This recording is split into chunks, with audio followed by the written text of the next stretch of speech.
Peter from Motion, and with me today we have Richard from Loctite, and we're talking all things Loctite. And why don't you tell us a little bit about this thread locker we have here? Well, firstly, thanks for having me, Peter. I greatly appreciate some time today. And we're here to talk about Loctite 243, which really is one of our most famous products. Okay. When a lot of people think about Loctite, they think about Loctite 243. It really has been around for more than 50 years. In fact, Loctite actually invented this technology, which we see before us, anaerobic technology. So I'm going to show you some advantages of this product, and I'm going to show you what makes this product so special. Okay. Where would you find thread lockers, and what applications would you see this used? Well, when we think about industry, nuts and bolts, wherever you find nuts and bolts, anywhere on the planet, there's an opportunity to use Loctite 243.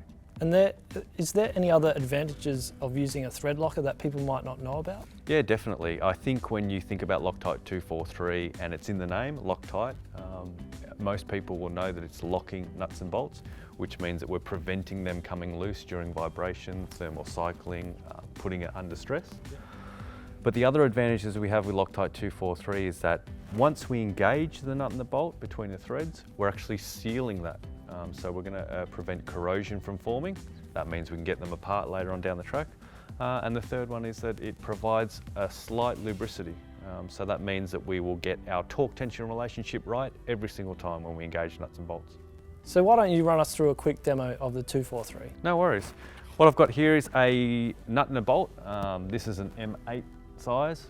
This one's black oxide and this one here is zinc coated. So typically this would be considered, or zinc coating would be considered, inactive metal, which means a lot of adhesives, they struggle to cure on that inactive metal. No problem for Loctite 243 because it's actually primerless, and that has been quite a new development for us. So we basically just put enough product down to cover the threads as we engage the two components. Okay. A lot of the time people say just a drop or a drop-by-drop application. What I say is enough that we cover the threads in between the engagement area. Okay, so I've just used 2 drops of Loctite. I engage the nut.